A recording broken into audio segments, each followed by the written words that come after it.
about selling everything, grabbing your kids, and just getting out of Dodge? Sailing around the world, or just getting off the grid entirely? Well, my next guests actually did it. Husband and wife, Jamie and Behan, had 3 kids, a beautiful home, a busy, successful careers in Seattle, Washington. But they could not escape the feeling that there had to be more to life. Have you ever had that? So 10 years ago, they took the kids and they set out for a sail. And they haven't stopped since. Meet the Gifford family. 10 years ago, Jamie and Behan Gifford and their 3 kids were living in Bainbridge Island, Washington.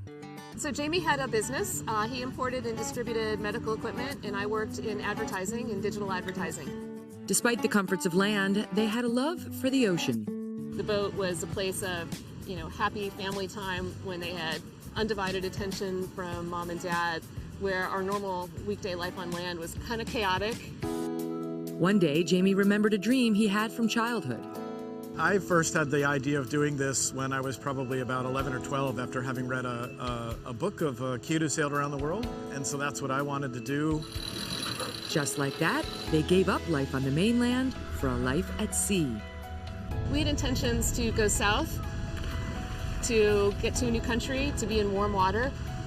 We knew we would get to Mexico. We hoped we would get to the South Pacific, and we really didn't have any specific plans beyond that. What started out as a trip south turned into a worldwide exploration. It was U.S., Mexico, French Polynesia, Cook Islands, Tonga, Fiji, Vanuatu, New Caledonia, Australia, Papua New Guinea. Across the South Pacific. Yes, that's across the South Pacific. Over the last 10 years, the Giffords have crisscrossed the globe. There's a real perception that this lifestyle is pretty isolationist, and that kids in this lifestyle setting are not going to develop socially. But it really is a false notion of what this is like. But there's a real notable cruising community out there. Despite the exotic locations, they're quick to say the things they miss on board. Pizza. Hot showers. Bagels. Yeah, unlimited water. Yeah, for showers. Oh, laundry machines. Yeah. But for the kids, they wouldn't have it any other way. It's really cool, honestly, because you meet a lot of other kids and they're all from these different places and they grew up in Europe or Africa. It's amazing. Joining me now here in studio, back on land, are Behan, Jamie, Niall, Megyn, and Siobhan Gifford. Welcome to you all. So, what does it feel like to be here all done up with the hair and makeup on steady ground? Super weird. Insane. Super weird. We don't even own a blow dryer. Don't even own a blow dryer. Okay, I love that. Can I ask you, because I think many of us have had this feeling many times. Have you ever had that feeling? Where it's like, what would it be like if I just went, right? But most of us don't have the courage to actually just go. Mm-hmm. You had a catalyst in your family that made you do it. Jamie, what was it? Well, in 2002, my mother passed away at a young age of 56, and it made us reevaluate, because Megyn was just born at that time, so she was 2 weeks old, a lot going on, and we thought, what's really important in life? We've done okay, we've got nice jobs and all, but it was just reevaluating. And Jamie and I had talked about doing this before, but it was that event that made us make a plan. Because you go about your life and you're so busy, and you were succeeding. You were succeeding in your jobs. Yeah.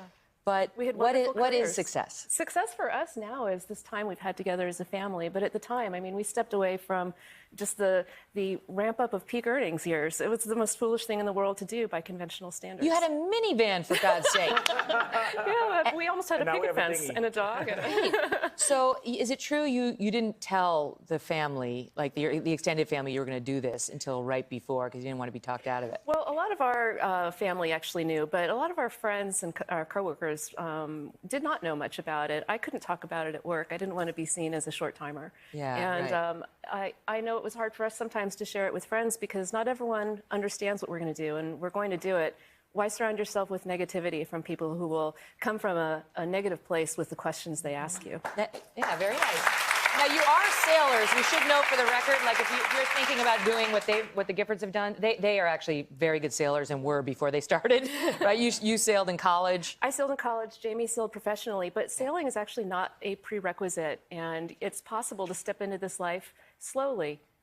One bit at a time. Okay. You don't actually have like, to be a sailor. What if you could just row a canoe? That's not bad. Yeah, okay. Just get seasick. Because I know one of the ways that the two of you make money is you have a few different ways, but one of them is to help other families who That's are right. considering doing this. That's right.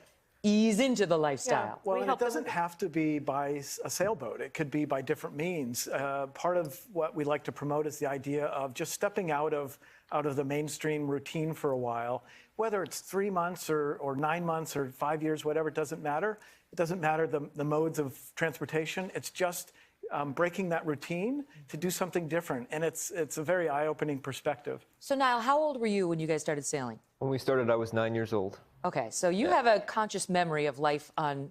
I do. I Hard remember, my house, my school, some of my old friends. Well, how do you compare life before and after the boat?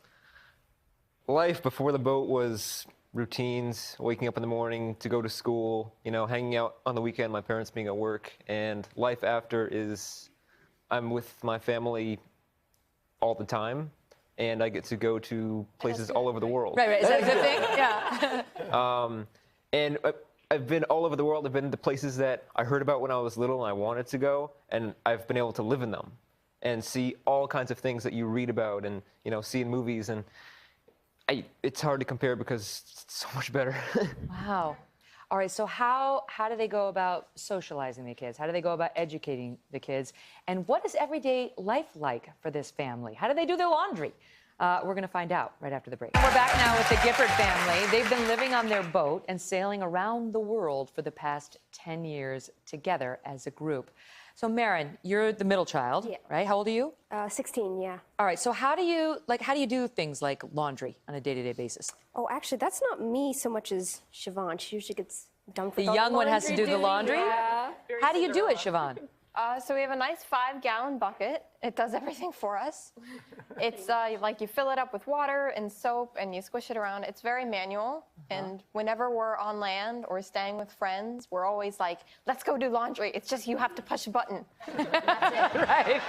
Yeah. Such luxury. Yeah, it's so nice. Now, what about education? So, Niall, you're about to go off to college, right? That's right. Where are you going? That's right. I'm going to Lewis and Clark College. You can't make it up.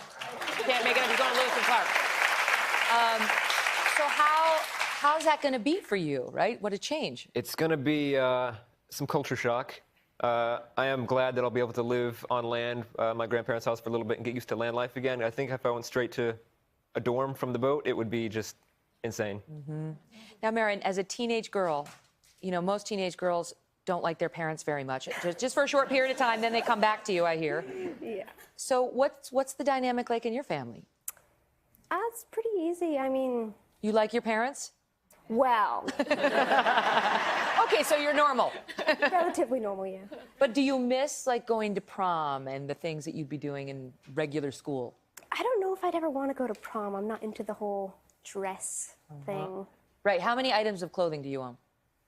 I don't know, actually. Not many. I've just got a little shelf with Somewhere my in the stuff on it. teens, I think. In the teens. Yeah. Okay, right. If you have to do it yourself, Yeah. forget about it. One pair of shoes. And so what does a typical day look like for you guys? Depends where we are.